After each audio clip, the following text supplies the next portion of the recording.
Jesus became our rescuer, our redeemer. He stepped into our brokenness. He stepped into our sin and pulled us from death and gave us a new life. We let eternity guide our priorities, our values, and our endurance in this life. Because when Jesus becomes your treasure, nothing else compares.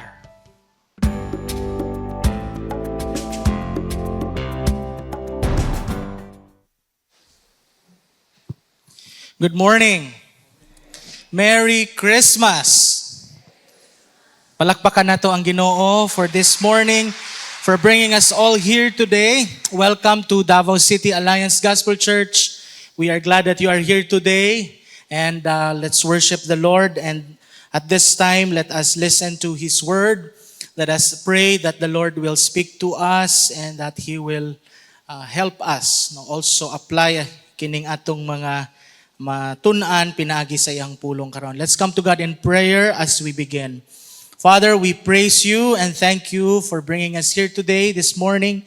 Salamat Ginoo sa mga kanta nga among gikanta, gihatla diha kanimo as our act of worship and praise, declaring who you are sa among kinabuhi, praising you for your goodness and faithfulness to us. I pray, Lord, that as we look into your word, you will open also our heart, our mind, aron masabtan namo ang imuhang pulong sa pangalan ni Jesus. Amen. December for all of us, no? For many of us, busy kaayo ning bulan tungod kay daghan kaayo og mga celebration, no? Mga ganap o bisag asa kamo adto sa malls, bisan siguro sa atong ginatrabahuan na agyo diha ang kining celebration nga environment, no, tungod kay December, it's Christmas. So it is often busy, noisy, and full of activity, no. Magsugod na og wrap sa mga regalo nga ihatag, magsigi og adto sa mall kay daghan og mga kanang Christmas sale, no. Anya magsigi og shopping, mo na ang mga ginabuhat sa kadaghanan, no. We are busy these days. But beneath all the hustle, there is a deeper longing in every heart. Bisan og banha, lingaw, no, naa gihapon at the end of the day mabati gihapon sa kadaghanan ang kining longing, emptiness, void sa atong kasing-kasing. And this emptiness, this longing in our heart is searching for meaning, for joy, for hope. Mo na ang ginapangita sa kadaghanan. And that's what this month series is all about, no? Ang ato ang series karon titled The Gift. Would you say that with me? The Gift. Kabalo ta ni ani, expert ta ni ining unsay buot pasabot anang gift. We could easily picture in our mind unsa nang gift, how that looks like. Unsay buot pasabot ni ana, no? Kay familiar kay ta ni ani. But this month we will explore the greatest gift that was ever given to man. Unsay tubag ana? Simple man na siya nga pangutana, no?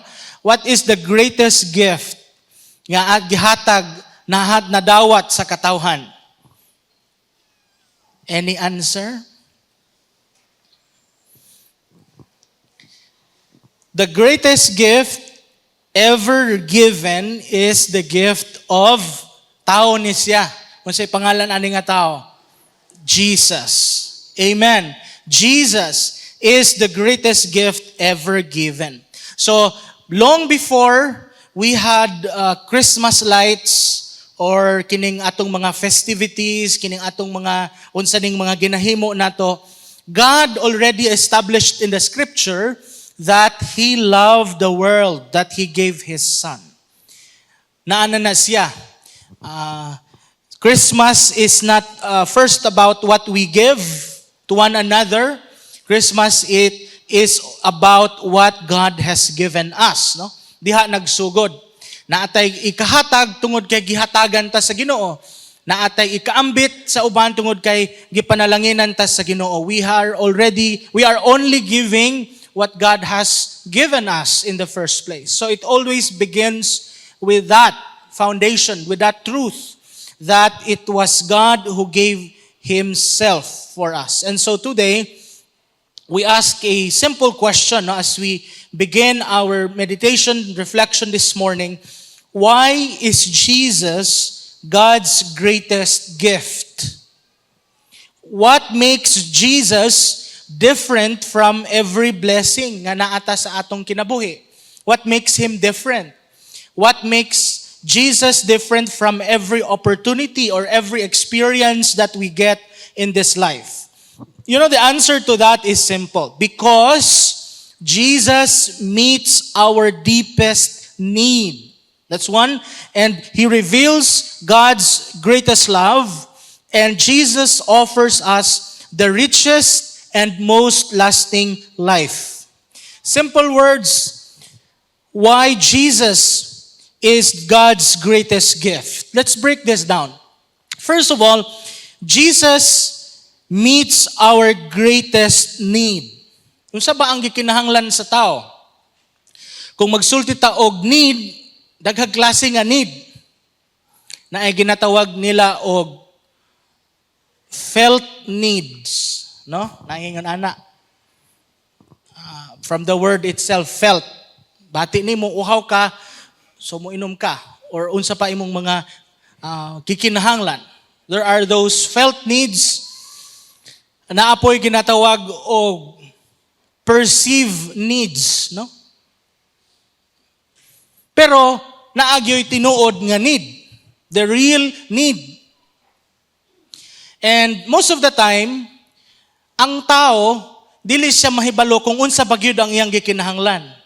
O kung kana bang iyang gikinahanglan, felt man lang na siya, perceived man, or real gyud.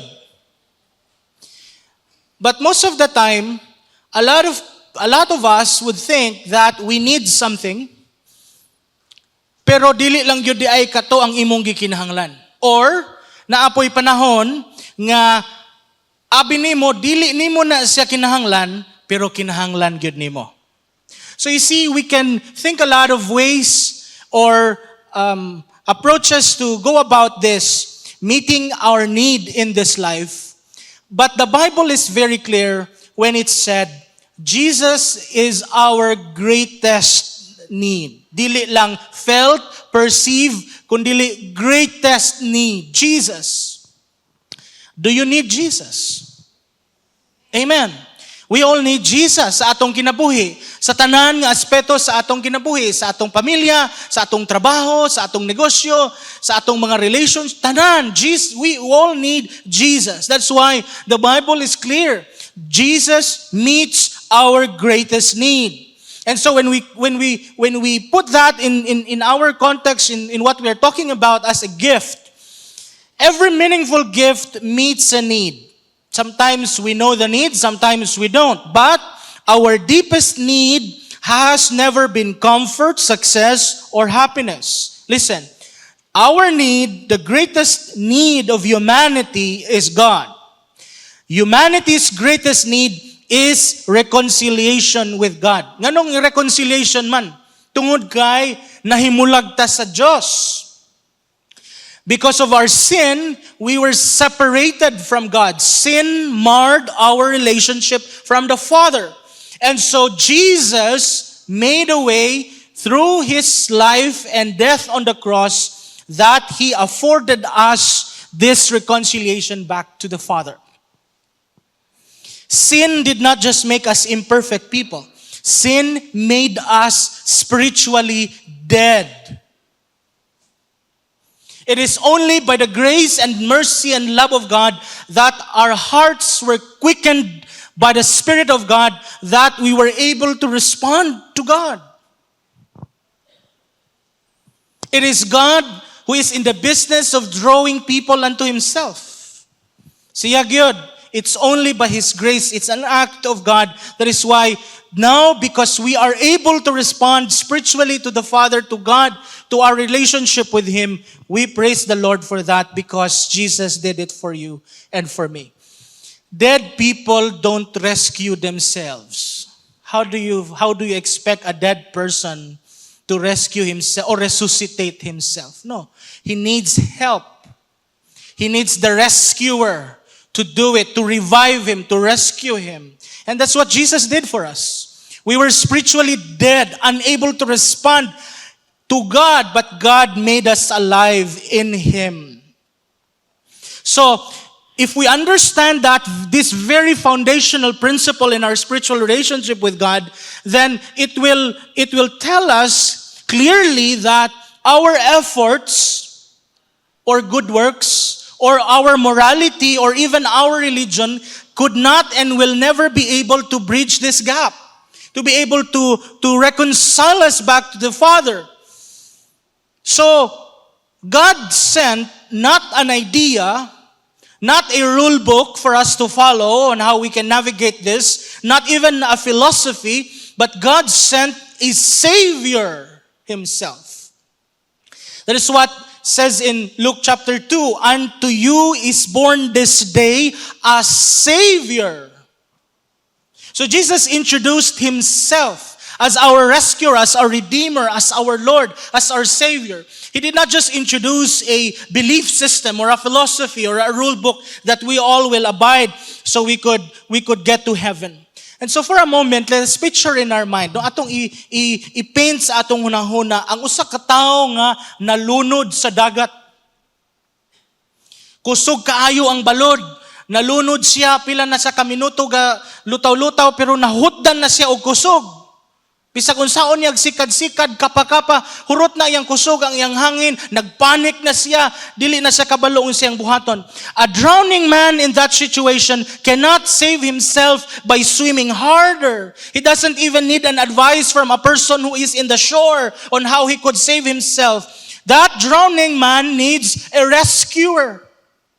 He needs someone to go into his situation and save him. That's what Jesus did for you and for me. Jesus became our rescuer, our redeemer. He stepped into our brokenness. He stepped into our sin and pulled us from death and gave us a new life.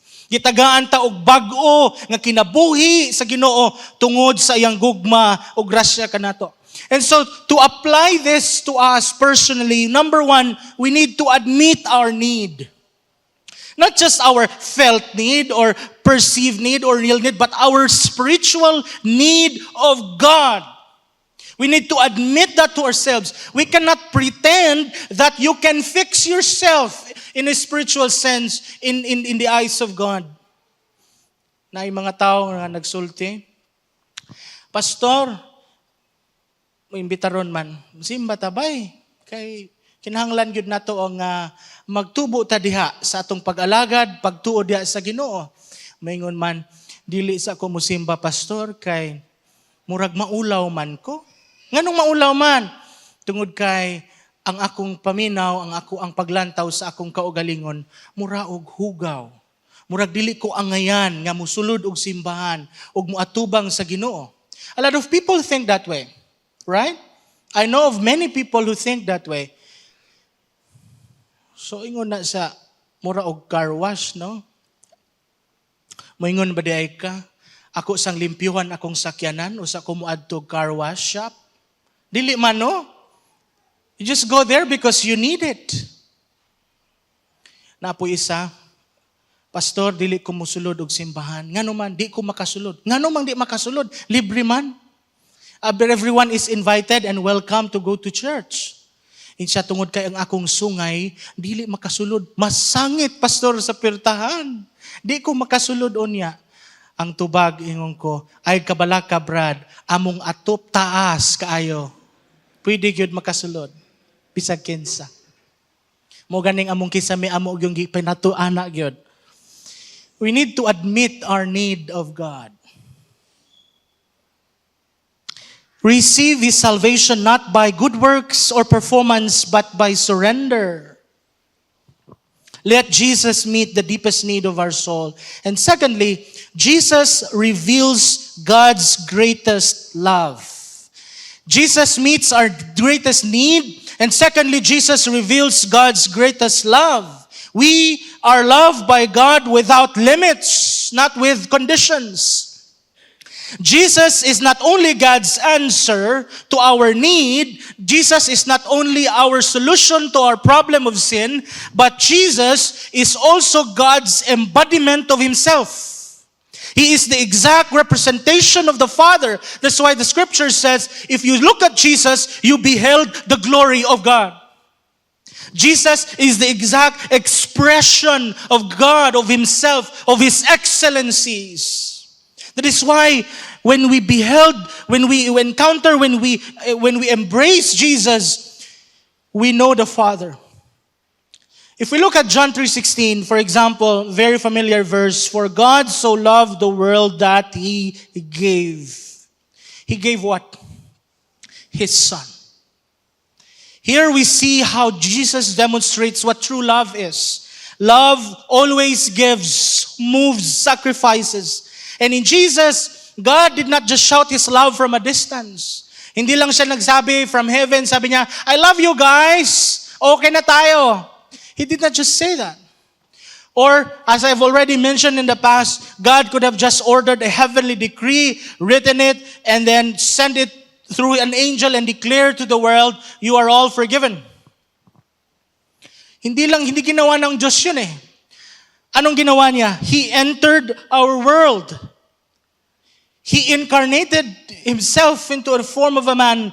So He offered Himself, His body, to die on the cross for you and me. That's what love is. That's how Jesus demonstrated His great love for us. That is why every time you look at the cross, every time you look at, of course, we have not seen the face of Jesus. Dili man tong pareha sa movie kay artista man tong nawong. But if we look at the cross, remember Jesus. And when we remember Jesus, remember His great love for us. He entered our world, our pain. He became part of our story. That's what Jesus did. He demonstrated God's greatest love for us. And to apply this, hunahunahon lang nato ang atong kaugalingon bitaw. How sinful we are. Tingali, naay mga sala nga atong nabuhat nga walay laing nakabalo. Pero nakabalo ang Ginoo. Pero bisag nakabalo ang Ginoo, gihigugma gihapon kaniya. That's how gracious and loving God is. Amen? Kaya kung makabalo ang ubang tao, labi ng imong pamilya, basig di nang manggani siguro kakauli. We know ourselves. Nakailata sa atong kaugalingon. But more than us knowing ourselves, mas nakaila, mas nakabalo ang Ginoo. Pero bisag ka na ang moong sitwasyon, gihigugma gihapon ka sa Ginoo. That's how loving our God is. So, let us silence the self-doubting voice, the kining inside critic nga nagapanghitabo nga atong madunggan sa atong kaugalingon. Refuse to agree with the lies that tear you down. Kaya naatay mga insecurity, condemnation. Basahon nato ang pulong sa Ginoo nga nagasulti, ikaw gihigugma sa Dios. You are loved, you are chosen, you are forgiven and free. I-reject nato ng noise sa kaaway nga ginahunghong sa atong mga hunahuna nga dili ta angayan mo adto sa Ginoo, mo adto simbahan, mo duol, mo dangop sa Dios. I-reject nato na nga mga noise sa atong kaugalingon. Let us embrace and receive the truth that God says, I love you. God loves you and God cares for you. Stop the striving. Rest in what God has already paid for. Lay down of the pressure to prove yourself in God. Paminaw pag-ayo. We live from acceptance, not for acceptance. Nagakinabuhi kita sa atong Kristohanon nga paglakaw, pagpanaw, diha sa kamatuoran nga kita gidawat na, gigugma sa Ginoo.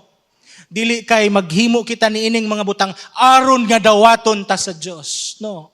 We are already accepted, forgiven, loved, cared by the Lord. That's why we live this our Christian life with freedom and purpose and confidence and boldness because God has already did something for us. Let the finished, complete, perfect work of Christ dwell in your heart. That's what Paul says. And most importantly, share the saving love of God. Karon labi na sa Pasko, mo ni atong pirmi ginasulti, let us find it in our heart to forgive people, to share the love of Christ. No? Mo na nga atong hunahunaon, we reach out to someone who feels forgotten. We look for the overlooked, for those who are discouraged. We become the voice, the smile, the message of God to them, to remind them also that they matter to God. They are seen by the Lord and they are loved by the Father. So importante pod nga karong Pasko atong i-share ang kini nga gugma, nga grasya nga atong nga nadawat diha sa Ginoo ug ato ning i-share sa uban. As we have already said, Jesus meets our greatest need. Muhatag man tingali kag iPhone sa imong mga barkada, imong pamilya, regalo karong Pasko, okay man na siya. Pero ang pinaka-importante gyud nga dili nato ikalimtan nga ihatag ang gugma sa Dios. Amen? Kay mauna ug mao lamang si Jesus lamang ang makatagbo sa atong gikinahanglan, sa atong kalag, sa atong espirituhanon nga kinabuhi. Thirdly, Jesus offers the greatest life. Amen. Una, Jesus meets our greatest need. Jesus reveals God's greatest love, and Jesus offers us the greatest life. Praise the Lord. Abi nato nga ang atong kinabuhi, great, nindot, okay na. Pero di ay, kung wala ang Diyos sa atong kinabuhi, dili gyud okay. Bisan og daghang kwarta, komportable ang panginabuhi, ang kinabuhi, ang relasyon, pero kung wala gihapon ang Ginoo, dili gihapon okay. Because only Jesus could offer us the greatest life. Muna yang gisulti sa John 10:10, I have come that they may have life and have it abundantly. Jesus said this. So, kung naa ang Ginoo sa atong kinabuhi, sa atong pamilya, we are not only surviving. We are not only existing, but we are actually living the life, abundant life that God has promised for His people. Usahay kung naatay mga regalo, madaot man, we fix it if it's broken. Or kung kinahanglan na yung upgrade, we change it. We upgrade those material things. You see, Jesus did both. He restores what's broken inside us. He restores what sin has damaged in our relationship. And He not only upgraded us, but He renewed us inside, from the inside out. So mo ni ang kamatuoran, mo ni ang tinuod nga gisulti sa Ginoo sa matag usa kanato. And so my encouragement for us today, let us walk in that new identity nga gihatag sa Ginoo kanato. Nga bisan og simple lang ang atong handa sa Noche Buena, pero okay lang kay malipayon kita kay naa ang Ginoo sa atong kinabuhi, sa atong taliwala, ug siya lamang ang makatagbaw sa atong panginahanglan. Dili ang hamonada, dili ang ham, dili ang lechon, ang makatagbaw sa atong spirituhanon nga gikinahanglan ang Ginoo ra gyud. Kay bisan og daghan kaayo kag handa, hospital may padulngan, no? Kami bitang mga pastor, mag-andam-andam gyud mi anang January, kay daghang manawag magpabisita sa hospital kay taas ang kolesterol, tanang kuan kato. Kay gikan mag-December, no? Pero okay ra na siya. Daghan man ming pastor dinhi. Walk in this new identity that we have in God. Walk in confidence. And we have to live with purpose. Dili lang unsa nga mga purpose, but divine purpose. Your life is designed to display God's glory. Now, listen. Our life is designed by God to display His glory. While it is true that Jesus went up to that cross and died and offered Himself for you and me for our sin, but the totality of that is because of the glory of God. And so, as people of God, we make sure nga ang atong kinabuhi, ang atong paglakaw, tanan natong pagabuhaton, mag-reflect yod ang himaya sa Ginoo, the glory of God. Now, kita nga nakaambit na sa grasya sa Ginoo, kita nga na nakadawat na sa panalangin, spirituhanon nga panalangin, the spiritual blessing of God, the salvation, forgiveness, tanan, kini nga mga spiritual blessings, ang gi-expect sa Ginoo kanato, nga ato na siyang i-share sa uban. So that the glory of God will be revealed. Karon, kung dili nimo i-share ang gospel sa uban, one, how will you give glory to God? And number two, how will God be glorified in that person's life? So you see, every time we share the gospel, we reveal the glory of God. And we declare it to the world. And so karon nga Christmas ato nang buhaton. Kay kita matag-usa kanato, God placed gifts, calling and influence inside us, and that is meant to point people toward Him.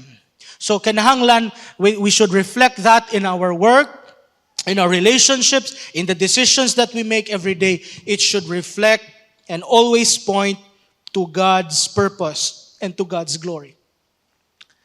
And thirdly, let us look through the lens of eternity. Kinahanglan sa ato ang kinabuhi, we would always have that perspective, that mindset of eternity. Say that with me, eternity. Because our life, dinhi sa kalibutan, kutob lang man pila ka tuig, di ba? 70, 80, 90 years old. 100, si Enrile, Kapen. But beyond that, dito na ta. God will give us this new body, new life in that dimension and the other side of the world kung asa man na nagi-prepare sa Ginoo para kanato. And so, this world is temporary. Pero ang ato ang paglaom, pagtuo diha sa Ginoo, dili na temporary. It will outlive us even beyond this life. So what we see now is not all there is. Muna ang kinahanglan nga, aduna kitay heaven-shaped perspective, eternal perspective. Which means that we let eternity guide our priorities, our values, and our endurance in this life. Nga tanan natong pagabuhaton, atong huna-hunaon, na anay eternal value, na anay eternal significance. Every time you share the gospel to other person, to other people, that has an eternal value and significance. It is duly noted in heaven. God sees that.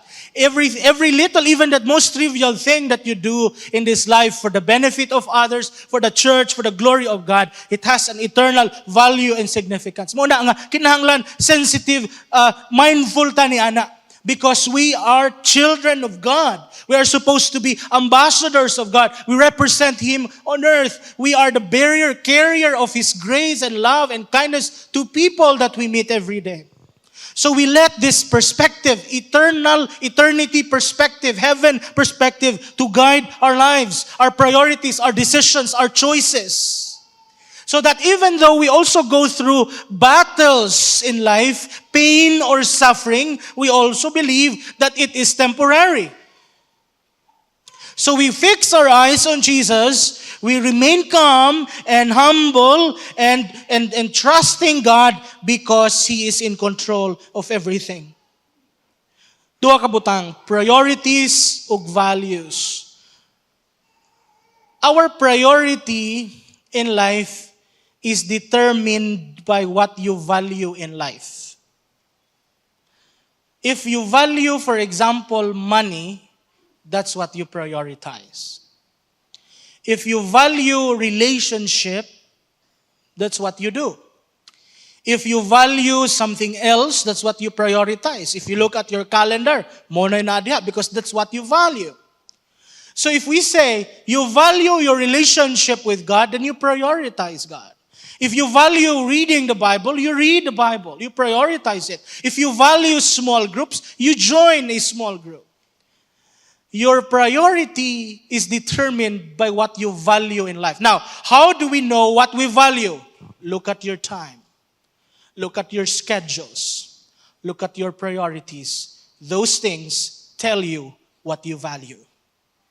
And what you value, you prioritize. Easy to spot. So this is what it means. When we live with an eternal perspective in mind, we value the priorities of the kingdom, the calling that God has given to us. And lastly, let me say, Jesus meets our greatest need. He reveals to us God's greatest love and He offers great life na gihatag sa Ginoo kanato. But my last point would tell us that to be able to receive this fully, to experience this, we need to receive Him. We need to receive this gift.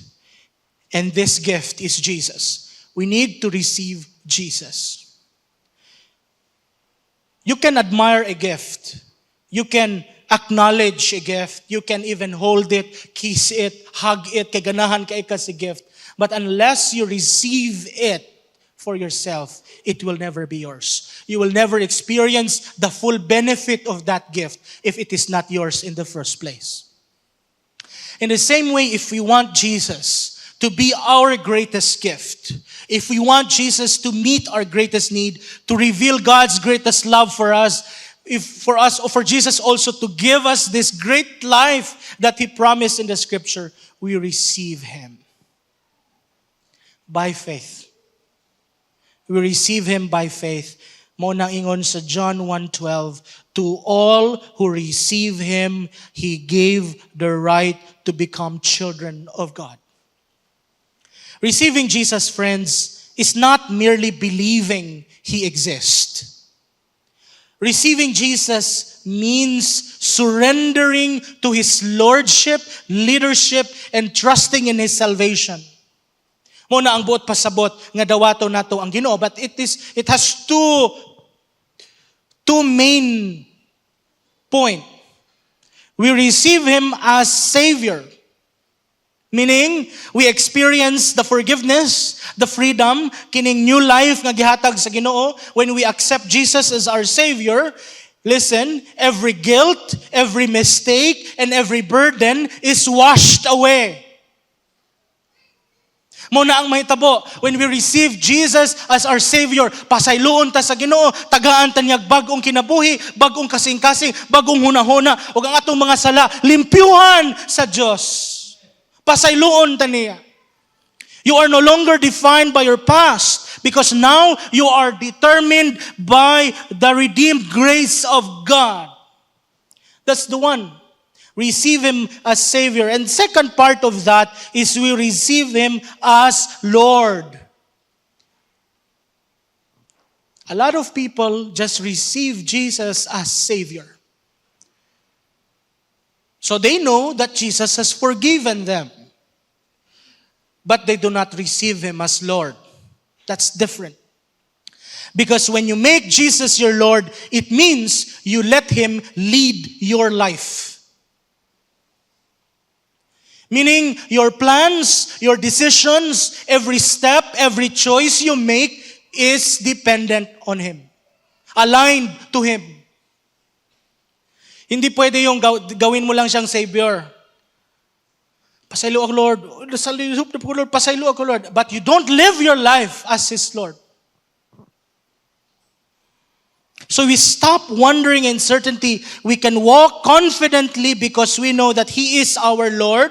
Siya ang maggiya, mag-lead sa ato. And when we allow God to lead you, to lead us, listen, God will never mislead you. God will never confuse you. God will not distract you. God will not scam you or abandon you. Masaligan ang Diyos ug dili gyud siya mapakyas. But most importantly as well, we receive Him as the greatest treasure. we can receive Jesus as our Savior, who forgives our sins, who cleanses us from all our wrongs and unrighteousness. But it is also an equally important that we receive Him as Lord, that we allow Him to lead and direct our lives, and every day receive Him as your treasure. Because when Jesus becomes your treasure, nothing else compare. Nothing else can compare. Walay makakumpara sa gugma, sa pag-atiman, sa pag-amuma sa Diyos kanato. He should be our greatest treasure. Is He your greatest treasure? Do you delight in being in the presence of God? Gikalipay, excited ba kay kamo adto sa simbahan? Muminaw sa pulong sa Ginoo, mudayeg sa Ginoo because you love Him. He is your greatest treasure. You always look forward to having a date with God every day in your life. You always find time to commune with Him, to talk to Him, because He is your greatest love and your greatest treasure. Let our lives reflect the delight of someone who has discovered the priceless worth of Christ above all else. Friends, the Father has given us this greatest gift, His Son. So karong Christmas, before we even buy, o siguro tingali ang uban, nakapalit nagregalo, kay nagsugod naman ang mga Christmas party. But before we even buy a single present, or even decorate our home, first of all, open your heart to Jesus. Because He is your greatest treasure. He is your greatest gift. This season is not about what we have. It's not about what you can give or what you receive. It is about His Son as our gift, who can change your life forever. And let me end with this challenge. Receive this gift. If you have not surrendered your life to Jesus, today, at this time, today is your moment, the time of salvation. Receive the greatest gift of life. Second, remember the gift.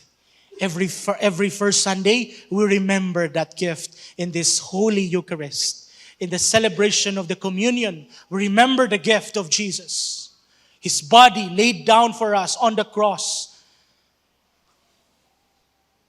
so that our worship would always reflect that remembrance of Jesus. And thirdly, we reflect the gift. We continue to be a carrier of this gift of hope, of grace, of His love to others. Listen to this. Someone in your life, kailan nimo, barkada tingali nimo, classmate, co-worker, silingan, someone in your life needs this gift. Be kind and generous enough to share it. It's free. Let's pray. Father, thank You for giving us, offering us the greatest gift of life, our Lord Jesus. Wala may gibuhat Ginoo aron nga ma-deserve ang kana nga regalo nga imong gihatag kanamo. You did it. You came. You gave us your life because You love us. So Lord, I pray that this Christmas we will feel and receive that love. And I pray, Lord, for this, Your people, my brothers and sisters here today, as we look toward the celebration of Christmas in the coming days, may we not forget the greatest gift that You have given us, Your Son, Your only begotten Son, whom You allowed to die on the cross for our sake. Lord, may we reflect that love. May we remember that love. And we'll always be eternally grateful for that love that you have given us. Thank you for loving us, Lord. Teach us to love you too. In Jesus' name, amen. Let's give God a clap offering.